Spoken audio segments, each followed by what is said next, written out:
Bu qolbağı hazırlayarkən sadəcə daşları birləşdirməkdən daha çox şey etdiyimə inanıram. Çünki hər bir daşın özündə bir enerji, bir hiss var. Mən istədim ki, bu daşları birləşərək sadəcə gözəl deyil, onu taxan insana bir rahatlıq və balans versin.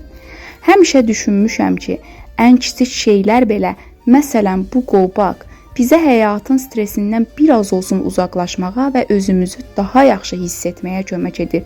Beləliklə bu qolbağı sadəcə bir bəzək deyil, onu taxan insanın hər anına biraz daha enerji, sükunət və güc qatmaq məqsədi ilə hazırlanıb.